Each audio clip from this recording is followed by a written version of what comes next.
You say no to someone who hurt you, and instead of relief, something else shows up first.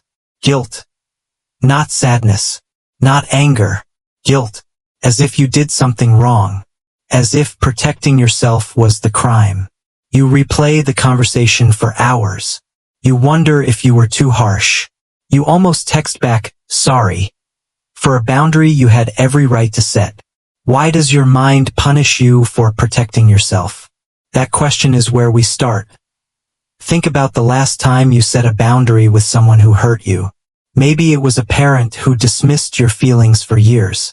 Maybe it was a friend who only called when they needed something. Maybe it was a partner who apologized with words but never with change. You finally said the sentence you'd rehearsed 100 times in the shower. I need space. I can't keep doing this. This isn't okay with me anymore. And the moment it left your mouth, your chest tightened. Not because you were wrong. Because some part of you was taught that their comfort matters more than your own. This shows up everywhere. At work, when you can't say no to extra tasks without rehearsing an apology first. At home, when you soften every request into a question, just in case it sounds too much. In friendships where you check in on people who never check in on you. Over time, this isn't just a habit. It becomes a story you tell about yourself. I'm the understanding one. I'm the one who doesn't cause problems. I'm the one who holds it together. And slowly, your identity gets built around managing everyone else's comfort. Even at your own expense. Psychologists call part of this fawning, a lesser-known cousin of fight, flight, and freeze, where the nervous system learns that appeasing others is the safest way to survive conflict. But here's the question that matters more. If this feels so uncomfortable, why does your brain keep choosing it? Here is the first thing you need to hear. You are not weak for feeling guilty. You are not too sensitive or too soft. Guilt like this is not a character flaw. It's a conditioned response. Somewhere, at some point, your brain learned a rule. If I upset this person, something bad will happen. Maybe that something bad was a parent's silence that lasted for days. Maybe it was a partner's anger that felt unpredictable. Maybe it was simply the fear of losing someone you couldn't afford to lose. Your brain didn't create this pattern to sabotage you. It created it to keep you safe. Back then, keeping the peace might have actually protected you. The problem is, your nervous system doesn't automatically update the rulebook. It keeps running the old code, even in situations where you're finally safe enough to speak. This is not proof that something is wrong with you. It's proof that something once worked so well, your brain never stopped using it. So the real question isn't why am I like this? It's what is my brain still trying to protect me from? To understand this fully, we need to look at what's happening beneath the surface. Deep in your brain sits a small structure called the amygdala. Its job is simple. Detect threat, sound the alarm. For most people, physical danger triggers it. But for people who grew up needing to manage someone else's emotions, disapproval itself becomes the danger. A raised eyebrow, a disappointed sigh, a slightly colder tone. These become signals your amygdala treats the same way it would treat something threatening. So when you set a boundary, your brain doesn't just process the words you're saying.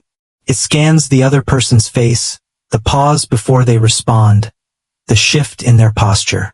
And if it senses even a flicker of disappointment, it fires the alarm. That alarm feels like guilt, but it's actually your nervous system asking one question over and over. Are we still safe? Here's a simple mental model to hold on to. Imagine your emotional responses as a smoke detector. A good smoke detector saves your life in a real fire. But a smoke detector calibrated too sensitively will scream at burnt toast. It's not broken.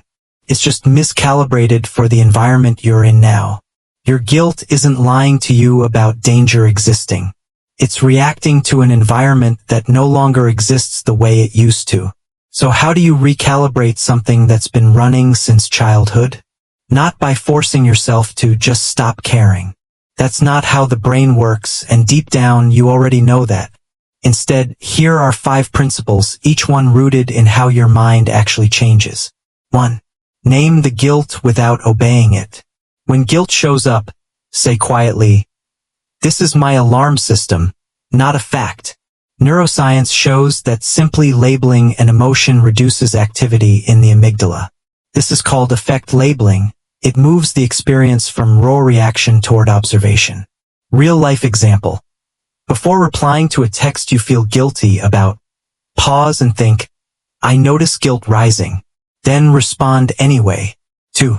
Separate discomfort from danger. Ask yourself, am I in danger, or am I just uncomfortable? Your body cannot always tell the difference on its own, but your thinking mind can.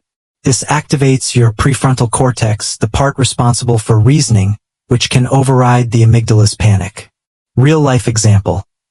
When a friend guilt trips you for not answering immediately, notice the tightness in your chest, and ask if it's truly urgent, or just unfamiliar. 3. Let the relationship data update slowly. Every time you hold a boundary and nothing catastrophic happens, your brain quietly updates its threat model. This is called extinction learning, the gradual unlearning of a fear response through repeated safe exposure. Real-life example. The first time you say no to a parent and the world doesn't end. Note it. Not to prove a point. To retrain the alarm. 4. Rebuild your self-concept away from the accommodating one. Your identity has likely been shaped around being agreeable. Psychologists call this self-schema, the internal story you use to predict your own behavior.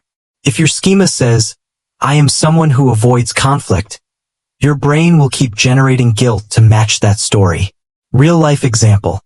Instead of thinking, "I'm being difficult," try, "I am someone who respects my own limits." Repetition reshapes the schema over time. 5. Expect grief, not just guilt. Boundaries with people who hurt you often mean grieving the relationship you wished you had. This isn't weakness, it's your mind processing loss the way it processes any other loss. Real-life example. After setting a boundary with someone who hurt you, allow yourself to feel sad about what they couldn't give you, without reversing the boundary to avoid the sadness. Here is the model to keep with you. Your guilt is a smoke detector, not a judge. It doesn't get the final vote on what's true. It simply reacts to old fires that may no longer be burning. Every boundary you hold is a small piece of new evidence. Evidence that you can disappoint someone and still be safe. Evidence that your voice can take up space without the world collapsing. Over time, the alarm grows quieter. Not because you stopped caring, but because your nervous system finally believes you. You were never the problem for needing space from people who hurt you. You were simply trained, long before you had a say in it, to equate your peace with everyone else's comfort. That training can be unlearned. Slowly, imperfectly, one boundary at a time. So the next time guilt rises after you protect yourself, don't rush to silence it. Just ask it one quiet question. Are you warning me of real danger? Or are you just remembering an old one? Some part of you already knows the answer.